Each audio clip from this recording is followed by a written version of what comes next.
Welcome to the debate. We thank you for making the time to listen to Data Privacy versus Productivity Tracking, episode number 7, a continuation of our discussion about being techno-stress.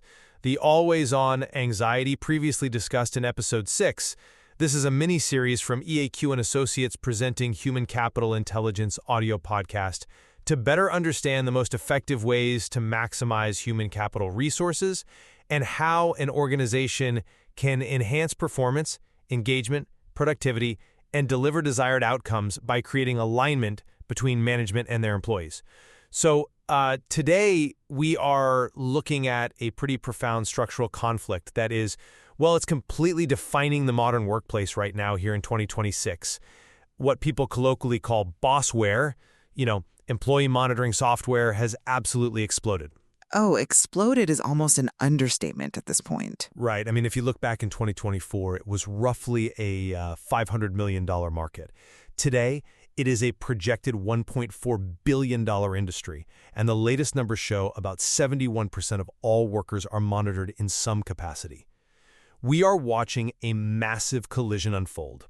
On one side, you have the operational promise of AI-powered tracking tools.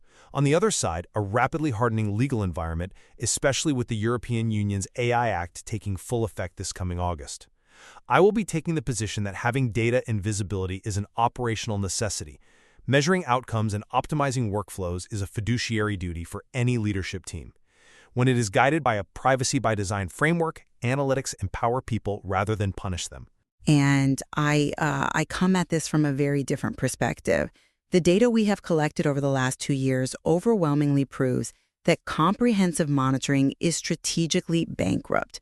We are looking at a workforce where 42% of monitored employees are actively planning to leave their jobs within the year, compared to just 23% of their unmonitored peers. You also have 56% reporting severe sustained stress.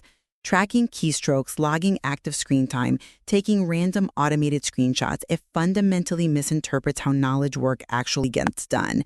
It does not drive results. Instead, it incentivizes what is now widely known as productivity theater. Productivity theater is a real phenomenon, I will give you that. But I think we have to separate the clumsy first-generation execution of these tools from the underlying necessity of workplace analytics. You simply cannot manage what you do not measure. We're operating in a distributed, hyper-competitive global economy with 60% of remote staff working asynchronously. Data on workforce allocation is a core strategic asset. It is not a luxury. Executive anxiety about remote work visibility led to invasive tools, sure. But when organizations transition from monitoring the person to measuring the process, the dynamic shifts entirely.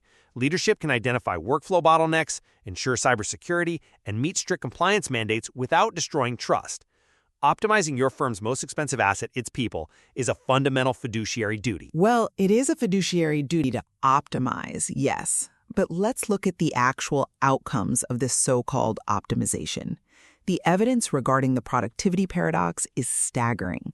Take the HCL Technologies case study. When researchers analyzed the implementation of these tracking systems there, they found that working hours actually increased by 2 hours a day. People were working 18% more after normal business hours, but the actual output per hour dropped by 8 to 19%. But a drop in output while working longer hours is exactly the kind of bottleneck process measurement is designed to catch. The system itself caused the bottleneck. The behaviors the monitoring was meant to improve actually declined. Collaboration plummeted because people interacted with fewer colleagues out of fear of being flagged for spending too much time on messaging apps. Think about how software developers actually work. If a coder is untangling a massive architectural problem or reading intricate technical documentation at 2 a.m., they are doing deep, highly valuable work. But to a monitoring algorithm, that system registers idle time because there are no physical keystrokes happening. Meanwhile, if someone is just writing trivial, low-quality code at 9 a.m. strictly to generate activity, the algorithm gives them a perfect score. You are literally pressuring teams toward constant, visible, meaningless activity. You are actively undermining the deep focus required to solve actual business problems. People are literally buying physical mouse jigglers just to keep their tracking dashboards green. It is an arms race between IT and the workforce. Okay, the mouse jigglers highlight a very real flaw in how companies are applying these tools. I completely acknowledge that measuring raw keystrokes is a trap. Penalizing a developer for deep thought at 2 a.m. is terrible management. Activity does not equal output, and measuring visibility rather than value creation is a massive mistake. But you are throwing the baby out with the bathwater here, which is exactly why we need to pivot this conversation to the principles taught in the Human Capital Intelligence program. I really want to bring in the methodologies of instructor Ernest Goss. The Six Sigma approach, right? Exactly. For those who might not be familiar with his background, Ernest Goss is an incredibly experienced human resources practitioner, an executive coach, and a Six Sigma black belt. And crucially, he has worked with frontline employees, organized labor, managers, and executive leadership teams focused on outcomes for organizations. When you apply a Six Sigma data-driven architecture to this problem, leadership tracks system health, not individual physical movements. You measure the cycle time from an initial idea to a production deployment. You track test coverage, bug rates, and the reduction of technical debt. These are outcome-based metrics. They capture genuine craftsmanship in a way that logging a keystroke never could. The data-driven architecture that Ernest Goss advocates allows an organization to see if a process is failing without micromanaging the individual human being executing it. It is looking at the output of the manufacturing floor, metaphorically speaking, rather than yelling at a worker for stretching their legs. I actually completely agree that outcome-based metrics are the gold standard we should be striving for. But we have to live in reality. That is not what the vast majority of this $1.4 billion Bossware market is currently selling.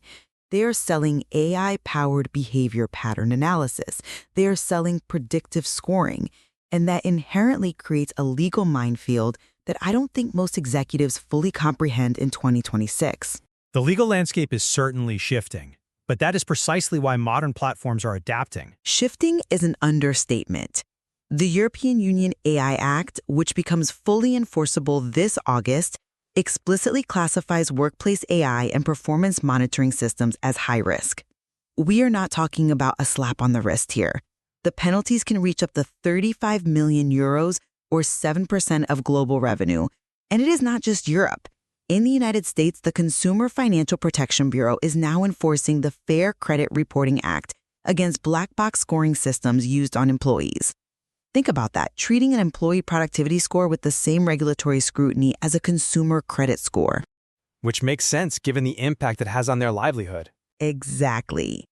And look at Australia. Their February 2026 Work Health and Safety Amendment explicitly classifies excessive or unreasonable metrics and monitoring as a psychosocial hazard. So the legal risk of a class action lawsuit is no longer theoretical. It is imminent. And the defense that companies have relied on for years, arguing that employees consented to this tracking when they signed their employment contracts, is completely falling apart in court. Consent is an illusion here. It is fundamentally coerced due to the inherent power dynamics between an employer and an employee. If a worker fears losing their ability to pay rent by opting out of a tracking software, that is not free and voluntary consent. I think you are conflating invasive webcam-style surveillance with modern, secure analytics. I completely agree with you that transparency theater, meaning generating documentation just to justify invasive monitoring, will fail in court and damage an organization financially and reputationally. But that is where privacy by design comes into play. It inherently protects both the organization and the employee. When a system relies on the legal basis of legitimate interest rather than coerced consent, it legally mandates data minimization. How does data minimization actually play out when the software's entire purpose is to vacuum up behavioral data? By separating the action from the identity, we are utilizing techniques like SH256 hashing for pseudonymization. Think of it like a digital paper shredder that turns an employee's name into a unique, irreversible barcode. An employer can look at a dashboard and see that an anonymized, aggregated engineering team spent 40% of their time on development and 20% on communication apps. It answers the critical business question, are our tools helping or hindering this team's collaboration, without violating the June 2025 privacy torts regarding serious invasions of seclusion. You do not need to know the identity of the person to understand the systemic friction the team is experiencing. That sounds elegant from a systems engineering perspective. But I am just not buying that technology alone cures the cultural rot. Even with pseudonymization, the psychological damage of operating within a panopticon remains. But if they are anonymous to management, why would the psychological damage remain? Because people aren't stupid. If I am on a team of 4 people and management says they are looking at anonymized team data, I know my boss can probably figure out which data points belong to me based on context clues. When employees know that data is being collected, even if it is hashed, behavioral modification still occurs. The numbers back this up. We see 47% of employees actively avoiding certain topics in internal communication simply for fear of monitoring. This self-censorship means that critical operational problems go unreported. The informal knowledge sharing that makes technical teams effective completely dries up. You're left with compliance without candor. And the financial cost of that is staggering. Replacing a software developer costs roughly 15 to 20% of their annual salary in recruitment and lost productivity. For a mid-sized team, a 42% turnover intention represents millions of dollars in replacement costs. The financial drain of this great detachment far exceeds whatever marginal efficiency gains a pseudonymized dashboard might give a middle manager. You simply cannot engineer your way out of a fundamental breach of trust. Your concern about trust is incredibly valid, and it brings us perfectly to the core conceptual solution for this session. We call it the bridge to the issue, partnering for a fair exchange. The reality is that the only way forward, the only way to reconcile the employer's need for visibility with the employee's need for autonomy, is for management to take the bold, decisive step of uninstalling invasive tracking software entirely. We must completely shift the paradigm from monitoring the process to measuring the impact. The employer must extend trust first by removing the digital surveillance that creates the anxiety and the chilling effects you just described. And this is the crucial part, a bridge has to be anchored on both sides. I see the value in that bridge, and logically, I think it is the only viable path forward. But let's be realistic about human nature and corporate dynamics. Asking management to blindly trust employees and uninstall the software overnight is a massive leap of faith. Executives are terrified of losing control. How do you convince an anxious CEO to just turn off the dashboard? It requires a structural agreement. It cannot just be an act of charity by the employer. This goes back to what we learned from the Human Capital Intelligence Program, because HR practitioner Ernest Goss didn't just work with frontline employees and organize labor to protect workers, he worked extensively with managers and executive leadership teams focused on outcomes for organizations. He understood that leadership needs assurances to make that leap. So, what is the anchor on the employee side of the bridge? If the employer uninstalls the Bossware, the employee must offer what we call outcome transparency in return. This is not just submitting a generic weekly status update via email. It is a fundamental, rigorous commitment to providing high-value deliverables that definitively prove the work is being accomplished.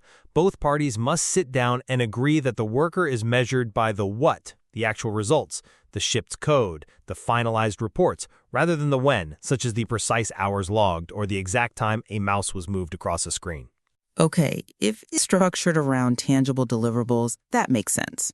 By shifting to outcome-based frameworks like objectives and key results, or tracking project completion against agreed-upon milestones, you essentially answer that legitimate executive concern of, how do I know my people are working? You answer it through evidence of delivery rather than evidence of mere activity. It aligns perfectly with what Ernest Goss advocates when implementing Six Sigma to maximize human capital. You are measuring the quality of the product coming off the line, not how many times the worker wiped their brow. Precisely. It comes down to moving an entire corporate culture away from a mindset of enforcement and toward one of performance enablement. When you rely on qualitative discussions, regular check-ins, sprint retrospectives, and genuine human interaction, you build a much more resilient operational structure. The data clearly shows that what gets measured isn't always what matters. What matters for knowledge work is often completely invisible to activity sensors. A breakthrough insight realized over a morning coffee can save an organization weeks of misdirected engineering effort. If we agree that the bridge to the issue, partnering for a fair exchange, is the operational standard we need to strive for, We really need to clearly articulate the value proposition for both parties. I think clearly stating that value proposition is the only way to cure the great detachment. We have to look at the massive opportunity cost organizations are currently paying. Think about it. You have highly skilled six-figure professionals spending their mental energy researching anti-surveillance software, reading Reddit threads on how to trick their webcams, and staging their workspaces for automated screenshot captures. That is precious time and intellectual capital completely stolen from innovation. When we shift to outcome transparency, we eliminate that friction entirely. Exactly. Let's break it down to the core benefits. By crossing this bridge, what the employer gains: actual results and innovation. You stop paying for theater and start seeing genuine progress. You gain a workforce that is focused on solving business problems rather than managing their productivity score. It aligns the entire organization around delivering value. Furthermore, it directly reduces the catastrophic retention liabilities we discussed, and it safely navigates the complex, multi-jurisdictional legal frameworks taking effect in 2026 without risking those €35 million fines. And looking at it from the other side of that exchange, what the employee gains. The gain is autonomy and respect. You gain the psychological safety required for creative, deep work. You move from being watched to being valued, creating a sustainable future where your performance is recognized by the value you create, not the notifications you trigger. This restores the seclusion necessary for high-level problem solving. It completely dismantles the toxic, low-trust environment that drives top talent out the door and forces them to work for your competitors. The evidence overwhelmingly suggests that understanding both the data necessities of the organization and the psychological boundaries of the worker is the only way to thrive in the future of work. There is an incredible amount of nuance left to explore in these legal frameworks and outcome-based models, and we leave it to you, the listener, to evaluate the dynamics within your own workplace. Thank everyone for joining our three-part mini-series Human Capital Intelligence series presented by EAQ and Associates. We will continue to explore the intersection between business problems, operations, and strategy. HR architect Ernest Gals uses Six Sigma and data-driven architecture to solve complex organizational problems. We invite you to visit their website at eaqassociates.com. Join us for episode number 8. We will be discussing digital workspace fatigue in our next session. Our goal is to equip you with the tools to turn your human capital into a sustainable competitive advantage and build the bridge that sustains a viable organization while creating opportunities for its employees. We'll see you next time.